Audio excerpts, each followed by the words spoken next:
Le journal de 6h30, Fanny Marceau. Bonjour Fanny. Bonjour Alexandre, bonjour à tous. La chasse à l'homme se poursuit à Grenoble 2 jours après le meurtre de Lilian Dejean, cet agent municipal tué par balle alors qu'il tentait d'empêcher un chauffard ivre de s'enfuir après un accident de la route. L'auteur présumé des tirs a été identifié. Il s'agit d'un jeune de 25 ans, originaire de la banlieue grenobloise et déjà connu des services de police.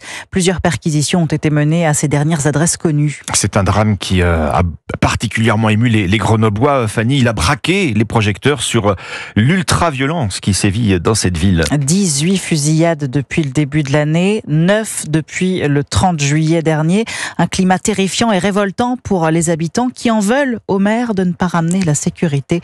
Reportage du correspondant d'Europe 1, Jean-Luc Boujon. Huguette vit à Grenoble depuis 50 ans. Elle adore sa ville métropole entourée par les montagnes. Pourtant, aujourd'hui, elle trouve qu'il est devenu difficile d'y vivre, la faute à l'insécurité qui s'est installée partout selon elle. Il y a la drogue de tous les côtés. Vous avez des secteurs tels que la place Saint-Bruno, quartier de l'Alma, des quartiers qui deviennent dangereux. Bon, c'est triste de voir ça. Je suis pas très piole. Je pense qu'il faut être beaucoup plus sévère pour remettre un petit peu de l'ordre. Je pense qu'il y a un laisser-aller. Même sentiment chez Olivier, né à Grenoble il y a 63 ans.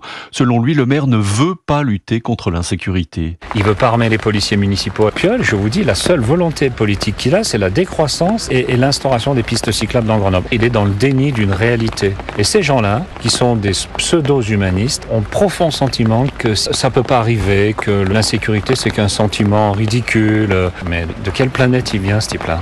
Olivier qui cherche donc à quitter la ville, mais là aussi c'est difficile, explique-t-il. Avec l'insécurité, les prix de l'immobilier ont chuté à Grenoble, alors qu'à contrario, ils ont monté en flèche dans les banlieues résidentielles. Grenoble, Jean-Luc Boujon, Europe 1.